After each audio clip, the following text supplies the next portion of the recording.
Depuis toujours, l'humanité est fascinée par l'inconnu. Chaque époque a vu naître ses propres créatures effrayantes, ses propres légendes, transmises de génération en génération. Des mythes anciens comme les loups-garous et les vampires, aux histoires de fantômes modernes. Nous avons toujours cherché à donner une forme à nos peurs les plus profondes. Mais aujourd'hui, avec Internet, d'autres légendes sont apparues. Un monstre qui n'a pas pris forme dans les légendes orales ou les vieux grimoires, mais plutôt les forums et les communautés en ligne. Je parle d'une créature à la silhouette élancée, sans visage, tapie dans l'ombre des bois ou à l'arrière d'un objectif défectueux. Alors, si aujourd'hui, je vous parlais du Slenderman, ça vous intéresse ?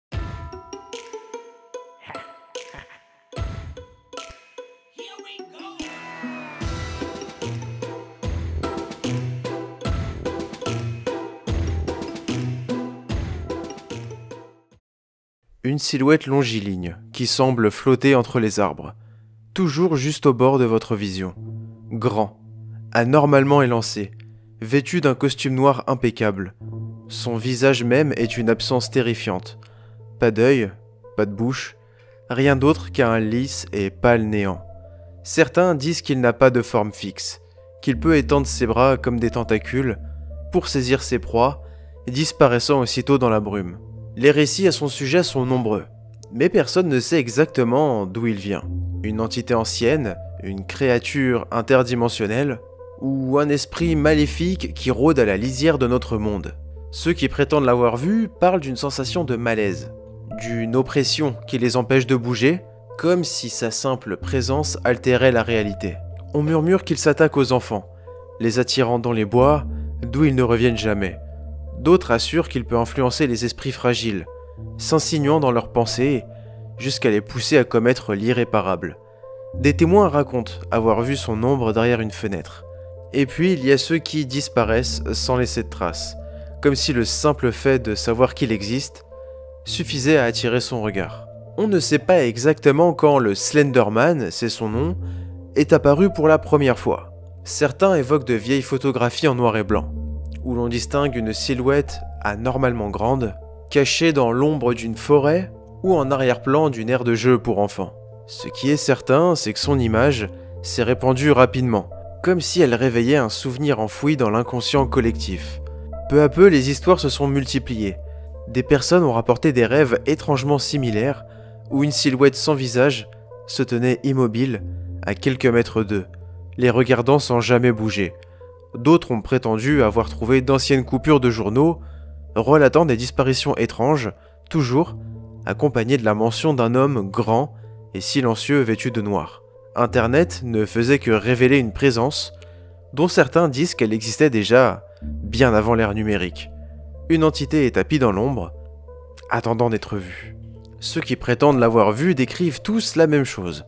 Une silhouette anormalement grande et élancée, vêtue d'un costume noir. Son corps semble trop long, ses bras démesurément étirés, comme s'ils pouvaient s'allonger à volonté pour atteindre leur proie. Mais ce qui glace le sang, c'est son visage, ou plutôt son absence de visage. Une surface lisse, dénuée de traits, un vide insondable qui semble absorber le regard de ceux qui osent le fixer trop longtemps. Mais alors est-ce une réalité ou une illusion née d'un esprit déjà troublé par sa présence ? Là où il apparaît, la réalité semble vaciller. Les témoins parlent de maux de tête soudains, d'un vertige inexplicable, d'une sensation d'étouffement comme si l'air devenait plus lourd. Les appareils électriques dégénèrent en sa présence. Les téléphones se brouillent affichant des parasites ou se coupent tout simplement. Les caméras, elles, capturent des images floues, déformées, comme si l'objectif lui-même refusait de capturer des images de cette silhouette. Et puis, il y a ce son, une fréquence presque imperceptible, un bourdonnement sourd qui s'insinue dans l'esprit, semant la confusion et la peur. Ceux qui l'entendent trop longtemps parlent d'hallucinations, de souvenirs altérés, d'une paranoïa croissante, et certains disparaissent sans laisser de traces, comme si l'ombre du Slenderman les avait engloutis, les effaçant du monde réel. Au début, il ne s'agissait que d'une rumeur, sur les forums d'internet, des forums anonymes, des discussions éparses entre passionnés du paranormal. Ce qui n'était au départ qu'une série d'images troublantes et de témoignages anonymes s'est rapidement transformé en un phénomène incontrôlable. À mesure que les discussions se multipliaient sur les forums, ceux dédiés au paranormal, le Slenderman commença à se répandre, son image s'insinuant partout. Des utilisateurs rapportaient le voir dans des rêves récurrents, d'autres affirmaient l'avoir aperçu à la périphérie de leur vision, après en avoir trop lu à son sujet. Quoi? J'ai un cil? Les théories sur sa véritable nature se multipliaient. Certains le voyaient comme une entité ancienne, une force tapie dans l'ombre depuis des siècles, que l'ère numérique avait seulement révélé au grand jour. D'autres pensaient que le simple fait d'y croire suffisait à lui donner forme, comme si Internet était devenu le vecteur de son existence. Et les photos qui existaient semblaient vieilles, granuleuses, comme sorties d'archives oubliées. Des clichés en noir et blanc en montraient des groupes d'enfants, souriant, inconscients de la présence d'une silhouette en arrière-plan. Toujours cette même figure élancée, perchée dans l'ombre, à peine discernable. Mais là c'était inévitable. L'une des photos les plus célèbres montrait une aire de jeu bordée d'arbres, quelque part dans les années 80. Deux enfants couraient, insouciants, tandis qu'en arrière-plan, dissimulé entre les troncs, on distinguait une forme longiligne, immobile. Quelques mois plus tard, disait-on, ces enfants avaient disparu sans laisser de traces. Une autre image, encore plus dérangeante, aurait été extraite d'un vieil article de presse. Une classe d'écoliers photographiée devant leur établissement, des regards innocents tournés vers l'objectif, à première vue rien d'anormal, jusqu'à ce que l'on remarque cette forme derrière eux, comme si elle se tenait là depuis toujours, ignorée de tous. Ce qui rendait cette photo particulièrement glaçante, c'était son contexte. L'école aurait fermé brusquement, après une série d'incidents inexpliqués, et plusieurs élèves figurant sur l'image ne furent jamais revus. Mais le plus troublant, ce sont les témoignages de ceux qui disaient « Regardez ces photos trop longtemps ». Certains affirmaient ressentir un malaise grandissant, une sensation d'être observé. D'autres disaient avoir rêvé du Slenderman les nuits suivantes, comme si le simple fait d'avoir vu son image l'invitait à entrer dans leur esprit. Dans certaines régions d'Allemagne, une vieille légende évoque une créature connue sous le nom de Der Grossmann, littéralement le grand homme. Il s'agirait d'un être surnaturel hantant les bois, en particulier ceux de la forêt noire. Une région dense et brumeuse où de nombreuses disparitions inexpliquées auraient eu lieu. Selon ces récits, Der Grossmann serait un esprit vengeur, ou une ancienne force primordiale, punissant ceux qui s'égarent dans les profondeurs des bois. Son apparence varie selon les sources, mais certaines descriptions rappellent étrangement le Slenderman. Une silhouette élancée, anormalement grande, souvent dépourvue de traits distincts, qui observe silencieusement ses proies avant de les entraîner dans l'oubli. Les témoignages le concernant sont rares, et souvent liés à d'anciennes chroniques européennes. L'un des exemples les plus troublants provient d'un manuscrit du XVIe siècle, retrouvé dans les archives d'une petite ville allemande. Parmi les preuves retrouvées pour relier le Slenderman à une entité plus ancienne, on cite souvent l'extrait d'un texte, supposément daté de 1702, découvert dans un vieux recueil de légendes allemandes. Le fameux texte allemand disait « Mon enfant, mon Lars bien-aimé, il a disparu. Il criait si fort dans la nuit dernière. J'ai prié Dieu, mais il n'a pas répondu. J'ai regardé dehors et j'ai vu l'homme grand, aux bras longs, qui se tenait près des arbres. Il ne parlait pas, il ne bougeait pas, mais je savais qu'il était venu pour Lars. Cette nuit, mon fils a été emporté et je ne le reverrai jamais. » C'est donc la piste la plus ancienne qui nous mène au Slenderman. Mais là encore, difficile de savoir le vrai du faux. Alors le Slenderman est-il donc une créature qui hante les forêts, ou qui hante nos esprits, enlève les enfants? Existe-t-il? Non, il n'existe pas du tout. Contrairement à ce que certaines théories et légendes suggèrent, le Slenderman n'est pas une créature ancienne dont les racines remonteraient à des siècles.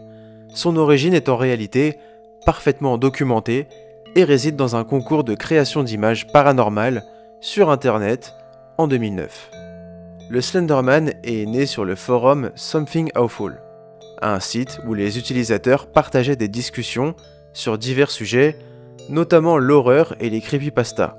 En juin 2009, un concours a été lancé pour créer de fausses images paranormales convaincantes, accompagnées de courts récits fictifs. C'est Eric Knudsen, alias Victor Surge, un utilisateur du forum, qui a posté les premières images du Slenderman. Il s'agissait de vieilles photos en noir et blanc, retouchées numériquement pour y ajouter une silhouette particulièrement grande et effrayante, se tenant en arrière-plan de scènes impliquant des enfants. L'image ci-jointe est l'une des deux récupérées d'un incendie à la bibliothèque de Sterling City. Remarquablement, l'incendie a détruit l'ensemble de la bibliothèque, y compris les archives des journaux locaux. On estime que l'incendie a tué au moins 14 enfants. L'image a été prise la veille du tragique événement. Ces fausses légendes ont immédiatement captivé l'imaginaire des internautes. En quelques jours, d'autres utilisateurs ont commencé à enrichir le mythe en ajoutant leurs propres histoires et témoignages fictifs, rendant la figure du Slenderman de plus en plus crédible et terrifiante. Après ses débuts sur Something Awful, le personnage du Slenderman va vite gagner en popularité sur d'autres plateformes, notamment 4chan, Reddit et YouTube. Et le mythe a pris une ampleur considérable avec des web-séries comme Marble Hornet, qui a transformé le Slenderman en une entité traquant ses victimes à travers des caméras troublées par des interférences. L'ascension du Slenderman n'a pas marqué que les forums et les creepypastas, mais a aussi fortement influencé le monde du jeu vidéo. Son esthétique minimaliste, son aura de mystère et ses mécaniques de track sont parfaitement adaptés au style des jeux d'horreur, donnant naissance à plusieurs titres marquants. L'un des jeux les plus célèbres inspirés du Slenderman est Slender: The 8 Pages, sorti en 2012 et développé par Parsec Productions. Ce jeu indépendant et gratuit a été un véritable phénomène viral sur YouTube, en grande partie grâce aux vidéos de joueurs terrifiés face à la menace silencieuse du Slenderman. Ces gens-là, c'est des faibles, si vous voulez mon avis. La preuve. C'est chiant en fait. Bon, c'est où là? Eh, vas-y, viens là, je te baise. J'ai juré. Ah mais non. Ah, fils de pute.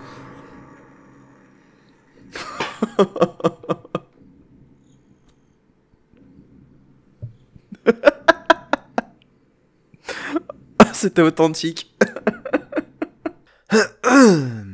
Le Slenderman est donc une invention totale d'Internet, qui est devenu un élément d'horreur moderne pour les nouvelles générations. Cependant, malgré le fait qu'il soit clairement établi que le Slenderman n'existe pas, certains esprits très influençables n'ont pas réussi à faire la part des choses. Avant de devenir tristement célèbres pour l'agression de leur ami Peyton Lautner en 2014, Anissa Weier et Morgan Geyser étaient deux adolescentes ordinaires, vivant dans la ville tranquille de Waukesha, dans le Wisconsin aux États-Unis. Pourtant, derrière cette normalité apparente, leur amitié et leur fascination commune pour le Slenderman allaient les entraîner sur un chemin sombre et tragique. Morgan Geyser est née en 2002, et dès son plus jeune âge, elle s'est montrée très imaginative, souvent plongée dans son propre monde. Ses parents l'encourageaient dans son côté artistique. Elle passait beaucoup de temps à dessiner, inventer des histoires et jouer seule.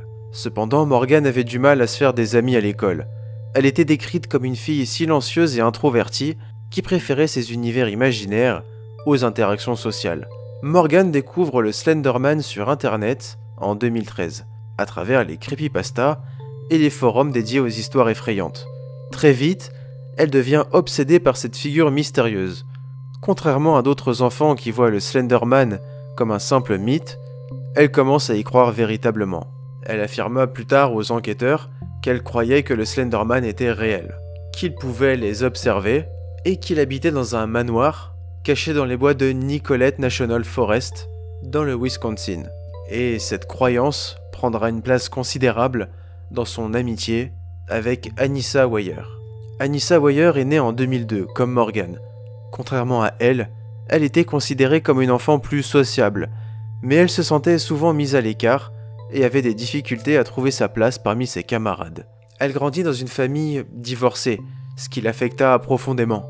À l'école, elle est souvent moquée par ses camarades, ce qui la pousse à chercher du réconfort sur Internet et dans les histoires effrayantes. C'est Anissa qui introduit Morgan au mythe du Slenderman. Déjà passionnée par les creepypastas, elle passe beaucoup de temps à lire des histoires effrayantes sur le Slenderman et d'autres figures de l'horreur sur internet. Très vite, les deux filles développent une fascination commune pour la créature. Elles passent des heures à regarder des vidéos sur YouTube, à lire des forums et à discuter des histoires qu'elles découvrent. Elles finissent par se convaincre, l'une et l'autre, que Slenderman est bien réel. Morgan et Anissa deviennent inséparables. Elles partagent une même vision du monde, renforcée par leur croyance en Slenderman. Anissa, bien qu'ayant un comportement plus réservé et influençable, semble jouer l'élément rationnel du duo. Pourtant, elle ne cherche pas à détacher Morgan de ses illusions, au contraire, elle les alimente. Morgan, elle, devient de plus en plus persuadée que Slenderman les surveille. Elle commence à perdre la distinction entre réalité et fiction, voyant des signes de sa présence partout. Les deux filles finissent par croire que si elles tuent quelqu'un, elles prouveront leur fidélité au Slenderman et pourraient devenir ses servantes.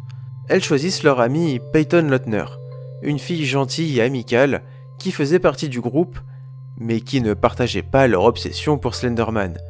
Morgan et Anissa planifient l'attaque pendant plusieurs mois, décidant qu'elles l'attireraient dans les bois et la tueraient à l'aide d'un couteau. Le matin du 31 mai 2014, les trois filles se rendent dans un parc local, David's Park, situé près de Waukesha. C'était un samedi ensoleillé et rien ne laissait présager l'horreur à venir. Elles avaient initialement prévu d'attaquer Peyton durant la nuit, alors qu'elle dormait chez Morgan. Cependant, elles n'ont pas eu le courage de le faire à ce moment-là. Elles décident donc de changer leur plan et d'attirer Peyton le lendemain dans la forêt. Avant de l'emmener dans la forêt, Morgan et Anissa avaient une première idée, l'attirer dans les toilettes publiques et la poignarder à l'intérieur. Elles pensaient que le sang de la victime allait directement couler dans les égouts et qu'elle ne laisserait pas de preuves. Morgan donne même le couteau à Anissa, lui disant de commettre l'attaque. Mais Anissa panique et refuse de le faire. Elles changèrent alors de stratégie et proposèrent une partie de cache-cache dans la forêt. À ce moment-là, Morgan Geyser se jeta sur Peyton et la poignarda violemment, 19 fois, avec un couteau de cuisine. Les blessures étaient larges et profondes. La lame transperça son diaphragme et frôla son cœur, à quelques millimètres. Un autre coup toucha son foie et son estomac. On retrouva plusieurs autres coups de couteau sur les bras et les jambes, alors que Peyton tentait désespérément de se défendre. Pendant ce temps, Anissa continuait d'encourager Morgan, lui disant de faire vite et faire fort. Après l'attaque, Peyton, gravement blessée, mais toujours consciente, supplia ses amis de l'aider. Mais la laissèrent seule dans les bois et partirent en direction de la forêt nationale de Nicolette, pensant rejoindre le Slenderman. Mais malgré ses 19 blessures, Peyton trouva la force de ramper hors des bois jusqu'à un sentier proche. Par chance, un cycliste qui passait par là la trouva et appela immédiatement les secours. Lorsqu'elle fut transportée d'urgence à l'hôpital, les médecins découvrirent que l'une des blessures était passée à moins d'1 millimètre de son cœur. Si la lame avait pénétré un peu plus loin, elle serait morte sur le coup. Et grâce à une intervention chirurgicale rapide, elle parvint à survivre à ses blessures. Pendant ce temps, les deux filles marchèrent en direction de la forêt de Nicolette, croyant qu'elles allaient y rencontrer le Slenderman. Mais elles seront arrêtées quelques heures plus tard, à environ 8 km du lieu du crime, errant près d'une autoroute. So what's going on with you? Why do you think you're here today?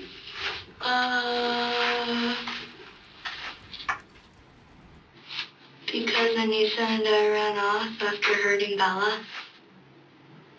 I didn't want to do this. What did you do with him? I was afraid of what would happen if I didn't. He can read minds and he has teleportation skills. Why did you decide to stand Peyton? It was necessary. Families and loved ones are going to be killed. Do you honestly believe that? Well, yeah, because he can be anywhere from 6 feet to 14 feet tall. At his own will, he can, exploit these tendrils from his back. J'ai longtemps cherché quoi faire comme blague durant cette partie, et j'ai pas trouvé. Alors pour pallier à ça, je vais vous faire écouter le bruit de mes mains qui font des proutes.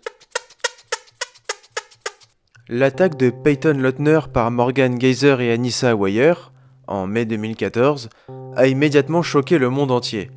L'idée que deux filles de 12 ans et tenter de tuer leur ami sous l'influence d'un mythe internet a soulevé d'énormes débats. L'opinion publique a oscillé entre incompréhension, horreur et questionnement sur la responsabilité de la culture internet, des parents et de la santé mentale des jeunes filles.